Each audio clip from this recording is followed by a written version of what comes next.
నమస్కారం DTV news కి స్వాగతం హెడ్లైన్ చూద్దాం తెలంగాణలో పోలింగ్ సమయం మరో గంట పొడిగింపు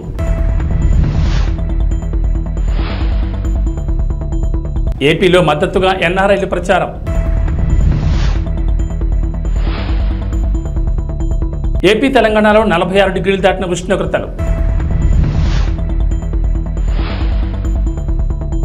ఐపీఎల్లో 7 వికెట్ల తేడాతో చెన్నైపై పంజాబ్ విజయం ప్రస్తుతం దేశంలో సార్వత్రిక ఎన్నికలు జరుగుతున్నాయి మొత్తం 7 దశల్లో పోలింగ్ జరుగుతుండగా తెలుగు రాష్ట్రాల్లో 4 విడతల్లో ఎన్నికలు జరగనున్నాయి మే 13వ తేదీన జరగనున్న తెలంగాణ లోక్సభ ఎన్నికల్లో పోలింగ్ సమయాన్ని కేంద్ర ఎన్నికల సంఘం పెంచింది ప్రస్తుతం ఏప్రిల్ నెలలోని ఎండలు మండిపోతుండగా మే నెల మధ్య నాటికి ఇవి మరింత పెరగనున్న నేపథ్యంలో ఎన్నికల సంఘం ఈ నిర్ణయం తీసుకుంది ఇప్పటికే తెలంగాణలో చాలా ప్రాంతాల్లో పగటి ఉష్ణోగ్రతలు 45 డిగ్రీలు 46 డిగ్రీలు దాటిపోయాయి ఠారెత్తిస్తున్న ఎండల నేపథ్యంలో ఓటు వేసేందుకు ప్రజలు పోలింగ్ బూత్లకు రావడానికి ఆసక్తి చూపరని ఓటింగ్ శాతం తగ్గుతుందని భావించిన కేంద్ర ఎన్నికల సంఘం పోలింగ్ సమయం వైపుపై కీలక నిర్ణయం తీసుకుంది అమెరికాలో ఉంటున్న పలువురు ఎన్ఆర్ఐలు ఈసారి జరుగుతున్న అసెంబ్లీ ఎన్నికల్లో ప్రత్యక్షంగానో పరోక్షంగానో తమ ఉనికిని చాటుకునేందుకు ప్రయత్నిస్తున్నారు ఏపీ రాజకీయాలకు సంబంధించి పలువురు ఎన్ఆర్ఐలు ఇప్పటి వరకు తెరవెనుక పాత్ర పోషించేవారు తమకు నచ్చిన రాజకీయ పార్టీలకు ఆర్థికంగా సహాయం చేస్తుండడం విదేశాల్లో విరాళాలు సేకరించడం సాంకేతిక సహాయం లాంటివి అందిస్తూ వస్తున్నారు ఈసారి మాత్రం డైరెక్ట్ గా తాము మద్దతిస్తున్న పార్టీల తరపున అసెంబ్లీ బరిలో లోక్సభ బరిలో నిలిచేందుకు ప్రయత్నిస్తున్నారు మరోవైపు వైసీపీ టీడీపీలు కూడా గెలుపుకు ప్రాధాన్యం ఇస్తూ ప్రజల్లోకి దూసుకువెళ్తున్న ఎన్ఆర్ఐలను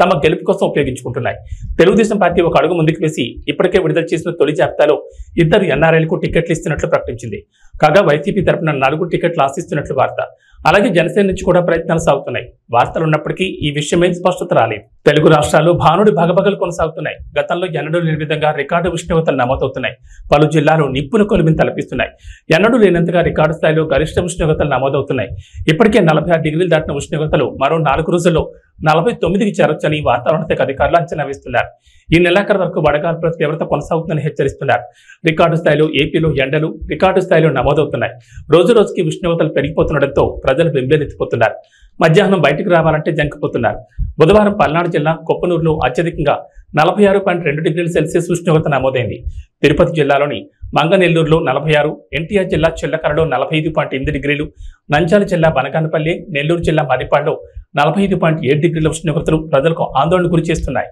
దక్షిణ చైనాలోని వాంగ్డాంగ్ రాష్ట్రంలో బుధవారం ఓ హైవే రోడ్లో కొంత భాగం కుప్పకూలిపోవడంతో 19 మంది మృతి చెందారు స్థానిక మీడియా తెలిపిన వివరాల ప్రకారం గ్వాంగ్డాంగ్ ప్రావిన్స్ లోని మీజౌ డాబు కౌంటీ నగరాల మధ్య ఉన్న రోడ్లో కొంత భాగం బుధవారం తెల్లవారుజామున 2 గంటల 10 నిమిషాల ప్రాంతంలో కూలిపోయింది ఈ ప్రమాదంలో రోడ్డుపై ప్రయాణిస్తున్న 18 వాహనాల్లోని 49 మంది ప్రయాణికులు తీవ్రంగా గాయపడ్డారు స్థానికులు అధికారులు వెంటనే స్పందించి దాదాపు 500 మంది సిబ్బందితో రెస్క్యూ ఆపరేషన్ నిర్వహించారు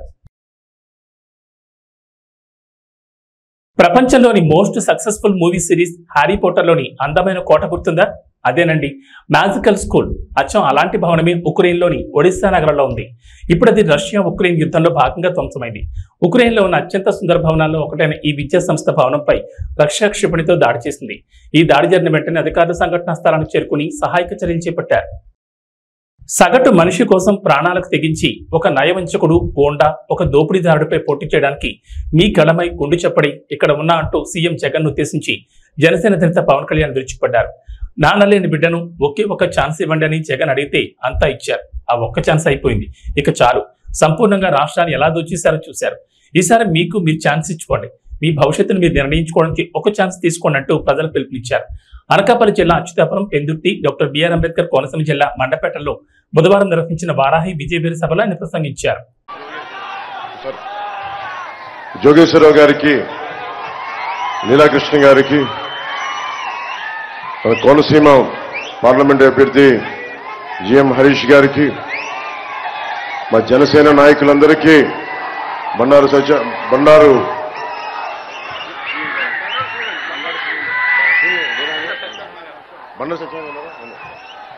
సత్యానంద్ గారి బండారు శ్రీనివాస్ గారికి ప్రతి ఒక్కరికి పేరు పేరున నా హృదయపూర్వక నమస్కారాలు నాకు మండపేట చాలా గుండెలో చాలా పదిలమైన స్థానం నాకు మండపేట నియోజకవర్గం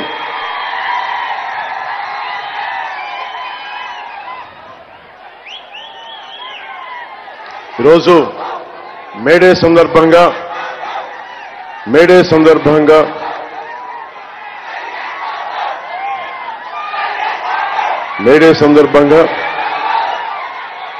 కార్మికులకి, భవన నిర్మాణ కార్మికులకి, అసంఘటిత కార్మికులకి, సంఘటిత కార్మికులకి, అన్నం పెట్టే రైతాంగానికి, కష్టపడే ప్రతి ఒక్కరికి మేడే శుభాకాంక్షలు. నివర్ తుఫాన్ నుంచి మొన్న తుఫాన్ల దాకా దాదాపు లక్షల ఎకరాల్లో నష్టం వచ్చిన రైతాంగానికి, గిట్టుబాటు ధర లేని రైతాంగానికి, మద్దతు ధర లేని రైతాంగానికి మీరు పడుతున్న బాధలు నేను 2 సార్లు నన్ను మండపేట రప్పించినాయి. 50 మంది, ముఖ్యంగా మండపేటలో 50 మంది కౌలు రైతులకి తల 1 లక్ష రూపాయల చొప్పున నేను పోయినసారి సభలో ఇచ్చాను. నేను అది మీకు గుర్తు చేస్తా ఉన్నాను. ఈ మేడే సందర్భంగా ఒకటే తెలియజేసుకున్నా, అన్నం పెట్టే రైతు లేకపోతే మనం లేం. మన కోసం ఒళ్ళు వంచి చేసే శ్రామికులకి వాళ్ళు లేకపోతే సమాజం లేదు. మేడే సందర్భంగా నేను వారందరికీ ప్రత్యేక ధన్యవాదాలు తెలుపుకుంటూ, ప్రత్యేక మనకు శుభాకాంక్షలు తెలియజేసుకుంటూ, నాకు ఇష్టమైన కవి శేషేంద్ర గారు చెప్పింది మీకు ఒకసారి గుర్తు చేస్తున్నాను. నేను భూములు ఎందుకు దున్నుతున్నానో తెలియదు, డ్యాములు ఎందుకు కడుతున్నానో తెలియదు, నా బ్రతుకొక సున్నా కానీ నడుస్తున్నా. చెట్టుగా ఉంటే కనీసం ఏడాదికి ఒక వసంతమన్నా దక్కేది.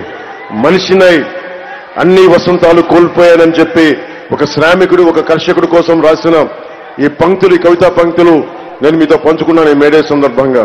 అలాంటి శ్రామికులకి, అలాంటి కర్షకులకి మనకి కొత్త ప్రభుత్వం వస్తుంది, కూటమి ప్రభుత్వం వస్తుంది. జనసేన, టీడీపీ, భారతీయ జనతా పార్టీ కూటమి ప్రభుత్వం వస్తుంది. ఎస్సీజెడ్ ఉన్న ప్రాంతం ఇది. వేలాది మంది కార్మికులు, చాలా మందికి ఉపాధికి కల్పిస్తున్న ఎస్సీజెడ్ ఇది. అనేక పరిశ్రమలు, మీకు కార్మికులందరికీ, ఉత్తరాంధ్ర కర్షకులకి, రైతాంగానికి, ఆ మేడల పైన అక్కడి నుంచి చేతులు ఊపుతున్న భవన నిర్మాణ కార్మికులందరికీ, ప్రతి ఒక్కరికి, కష్టపడే ప్రతి ఒక్కరికి మేడే శుభాకాంక్షలు.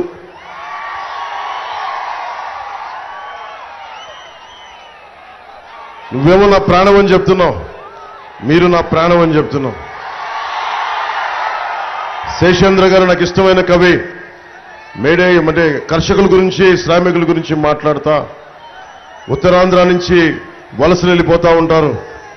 భవన నిర్మాణ కార్మికులు దేశమంతా కష్టపడుతూ ఉంటారు. ఉత్తరాంధ్ర భవన నిర్మాణ కార్మికులు, వారి గురించి, కర్షకుల గురించి, శ్రామికుల గురించి ఆయన అన్న మాటలు తెలియజేస్తాను. నేను భూములు ఎందుకు దున్నుతున్నానో తెలియదు, డ్యాములు ఎందుకు కడుతున్నానో తెలియదు, నా బతుకొక సున్నా కానీ నడుస్తున్నా. వేళ్లు కాళ్ళై నడిచే చెట్టు మనిషి. చెట్టుగా ఉంటే ఏడాదికి ఒక వసంతమన్నా దక్కేది. చెట్టుగా ఉంటే ఏడాదికి ఒక వసంతమన్నా దక్కేది. కానీ మనిషినై అన్ని వసంతాలు కోల్పోయానని, మనకి ఉపాధి అవకాశాలు లేని, కండలను కరిగించి శక్తిని ధారపోస్తున్న సమాజానికి శక్తిని ధారపోస్తున్న శ్రామికులు, కర్షకులు ఛిద్రమైపోతుంటే వారి గురించి రాసిన మాటలు.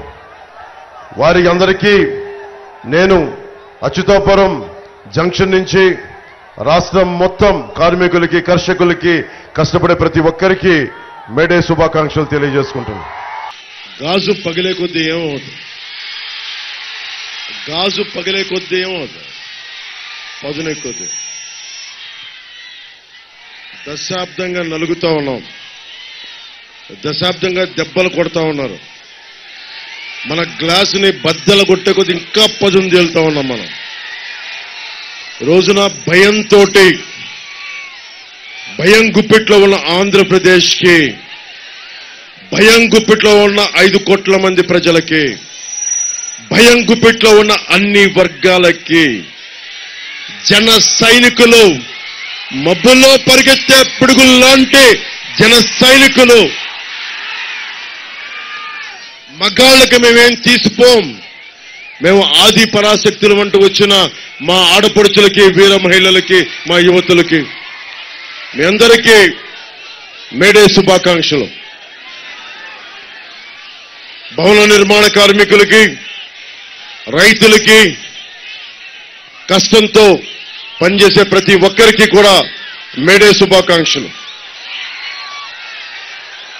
ఈరోజు మేడే కాబట్టి గత 2 సభల్లో చెప్పాను, మీకు కూడా నాకు ఇష్టమైన కవి శేషేంద్ర గారి భావజాలాన్ని పంచుకుంటా ఉన్నాను. ఇది మేడే ఎరుపుకు చిహ్నం, మార్పుకు చిహ్నం, మార్పుకి చిహ్నం, ఇది మార్పుకి గుర్తుది. మీరు ఒకటే గుర్తుపెట్టుకోండి, ఇది 12 రోజులు 11 రోజులు ఉంది, ఇంకంతే, లెస్ దాన్ 2 వీక్స్, 2 వారాల కంటే తక్కువ ఉంది మనకి.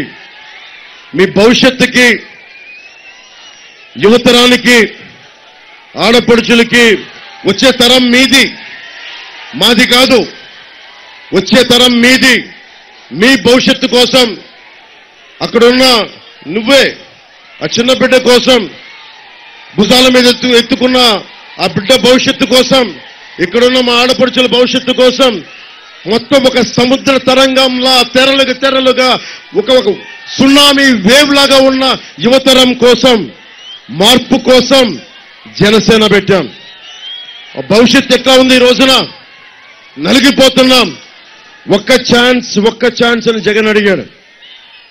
ఒక్క ఛాన్స్ ఇచ్చేశారు మీరు, ఇంక చాలు. ఒక్క ఛాన్స్ ఇచ్చేశారు చాలు జగన్కి. ఒక్క ఛాన్స్ ఇస్తే ఏం చెప్పాడు? నేను 2019 ఎన్నికల్లో ఏం చెప్పా? ఈ కొండ మాది, ఈ గుట్ట మాది, కనిపించే ప్రతి స్థలం మాది అని నేను మీ అందరి చెవుల్లో ఇల్లు కట్టుకొని మరి చెప్పా. ఆ రోజు నేను సరదాగా అనుకున్నారు, నా మాట నమ్మలా. ఈరోజు హెలికాప్టర్ మొత్తం తిరుగుతా ఉంటే అంతా ఒకటే చెప్తా ఉన్నారు, మొత్తం ఉత్తరాంధ్ర భూములన్నీ, పెందుర్తి భూములన్నీ, అన్ని భూములు కూడా మొత్తం వైవి సుబ్బారెడ్డి గారు, మిథున్ రెడ్డి గారు, పెద్దిరెడ్డి గారు, అందరూ నాయకులందరూ దీనిని మొత్తం కబ్జాలో పెట్టి వేలాది ఎకరాలు. ఒక తాడి గ్రామాన్ని మరల్చడానికేమో ఎకరాలు లేవు. ఇక్కడ పుట్టారు, ఇక్కడ పెరిగారు, ఇక్కడ కన్నీళ్లు, కష్టాలు.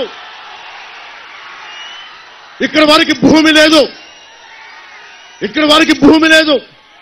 దశాబ్దాలుగా, తరాలుగా పుట్టి పెరుగుతున్న వాళ్ళకి ఇక్కడ భూమి లేదు, స్థలం లేదు, ఎకరాలు లేవు.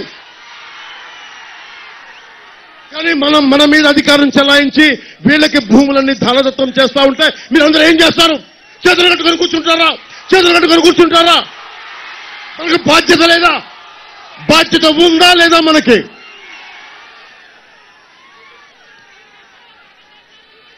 వైసీపీ ప్రభుత్వం 3 కబ్జాలు 6 సెటిల్మెంట్లతో ఉంది. వైసీపీ ప్రభుత్వం 3 కబ్జాలు 6 సెటిల్మెంట్లు. ఏ మూలకెళ్ళు ఇదే మాట. అన్న మా ఆస్తులు దోచేశారన్నా, జనవాణి కార్యక్రమంకి వెళ్తే మా పంచగ్రామాల సమస్య కుదరదు కానీ, ఇన్ని వేల మంది పనున్న పంచగ్రామాలకి కుదరదు కానీ, సింహాద్రి అప్పన్న భూముల మటుకు ప్రైవేట్ వ్యక్తులకి దానదత్తం చేస్తారు. ఎవరో మాట్లాడతారు ఇది? ఒక్క పంచకల రమేష్ గారు మాట్లాడలేరు, ఇది సీఎం రమేష్ గారు మాట్లాడలేరు. మీరు రోడ్ల మీదకొచ్చి చొక్కా పట్టుకొని నిలదీయకపోతే, మార్పు కోసం మీరు ముందుండి నడిపించకపోతే, ఎరుపు జెండాలు ఎన్ని తువ్వాళ్ళు ఎన్ని సిరేసినా ప్రయోజనం లేదు. నిలబడాలి, పోరాటం చెయ్యాలి. వయసుండి ప్రపంచం మన ప్రయోజనం ఏముంది? నేను కూడా అందరిలాగే చేతులు ముడిచి ఇంట్లో కూర్చుంటే ప్రయోజనం ఏముంది? నేను డబ్బులు కోట్లు సంపాదించుకొని ఇంట్లో కూర్చుంటే ప్రయోజనం ఏముంది? నిలబడాలి, ధైర్యంగా కూర్చోవాలి, అన్యాయం మీద తిరగబడాలి. మీకు ఉద్యోగాలు ఇవ్వలేదు జగన్, అతనికి ఓటేస్తారా మీరు? ఫీజు రీయింబర్స్మెంట్ చేయలేదు, మీరు ఓటేస్తారా మీరు? ఉపాధి అవకాశాలు ఇవ్వలేదు, ఓటేస్తారా మీరు? మరి ఏం చేద్దాం? మార్చుదాం, ఈ ప్రభుత్వాన్ని మారుద్దాం, జగన్ని గద్దెదించుదాం, మన కూటమి ప్రభుత్వాన్ని స్థాపిద్దాం. మీ భవిష్యత్తుని, బంగారు భవిష్యత్తుకి బాట వేద్దాం, నిర్మించుకుందాం. గుంటూరు మిరపఘాటు ఎలా ఉంటుందో సత్తా చూపారు. ర్యాలీ అదుర్సని రోడ్ షోలో భారీగా స్వాగతం పలికిన సభకు హాజరైన జనాన్ని చూసి టీడీపీ అధినేత చంద్రబాబు నాయుడు ఇలా స్పందించారు. బుధవారం గుంటూరు హిమనీ సెంటర్లో జరిగిన ప్రజాకాలం బహిరంగ సభలో ఆయన ప్రసంగించారు. గుంటూరు ప్రజల జోష్ చూస్తుంటే వైకాపాకు డిపాజిట్లు కూడా దక్కవని వ్యాఖ్యానించారు. నగరంలో పేదలకు పట్టాలిచ్చి ఇళ్లు కట్టిస్తామని హామీ ఇచ్చారు. ఈ రాష్ట్రం బాగుండాలంటే వైకాపా నుంచి విముక్తి కల్పించాలని పిలుపునిచ్చారు. ఈరోజు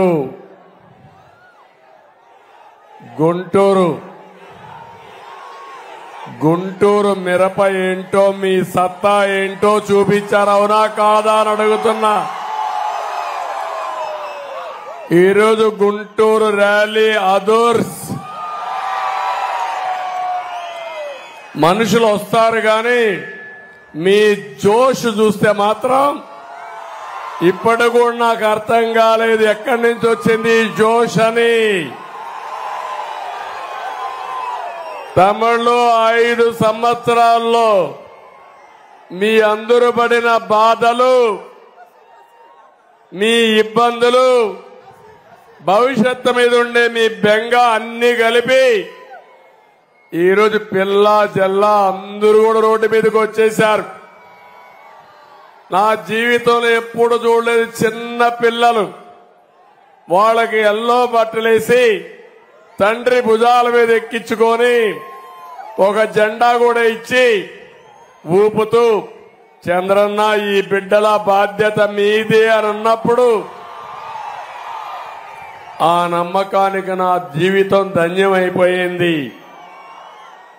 ఏ నాయకుడైనా బతికేది నమ్మకం కోసమే బతుకుతాం, అవునా కాదా అని మిమ్మల్ని అడుగుతున్నా.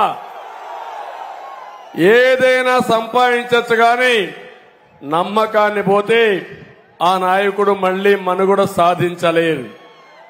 యువత చూశాను ఈరోజు మీ యొక్క ఉత్సాహం చూస్తా ఉంటే ఆకాశానికి ఎగురుతున్నారు మీరందరూ.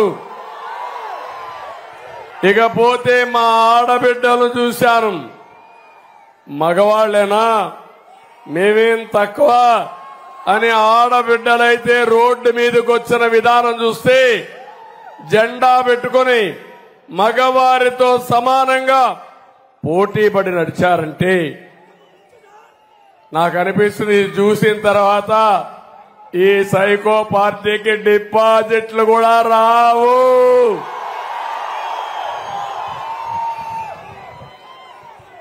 ఒక్క విషయం ఇక్కడంతా మిమ్మల్ని అందరినీ ఒకటే కోరుతున్నా, ఈరోజు మేడే కూడా మీ అందరికీ కష్టజీవులకు అందరికీ మేడే శుభాకాంక్షలు తెలియజేస్తున్నా. ఇంకో పక్క ఇక్కడికి నేను వచ్చింది గుంటూరు కాదు, అమరావతి రాజధానిలో భాగం గుంటూరు.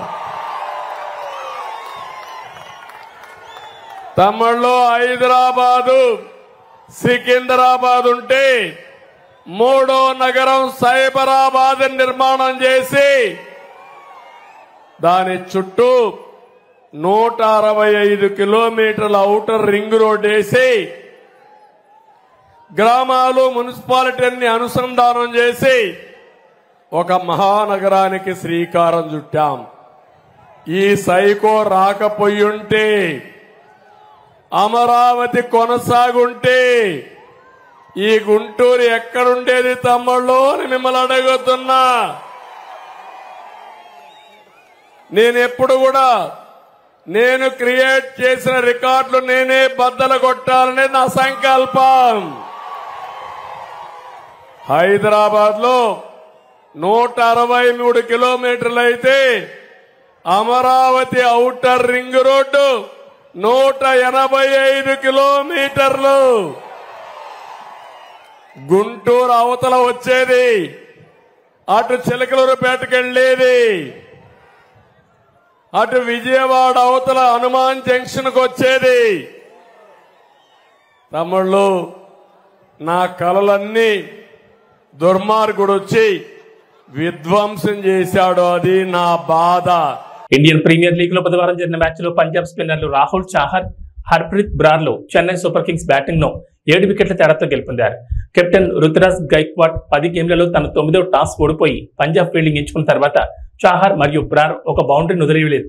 మరియు వారి 8 ఓవర్లలో కేవలం 33 పరుగులకు 4 వికెట్లు పడగొట్టి చెన్నైని 162 పరుగులకి 7 వికెట్కి పరిమితం చేశారు. ఓడిపోయినప్పటికీ చెన్నై సన్ రైజర్స్ హైదరాబాద్ మరియు ఢిల్లీ క్యాపిటల్స్ కంటే మెరుగైన నెట్ రన్ రేట్తో 10 పాయింట్లతో నెంబర్ 4 స్థానంలో నిలిచింది.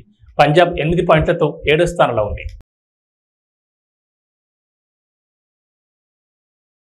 ఇవి బులెటిన్ విశేషాలు. నమస్కారం.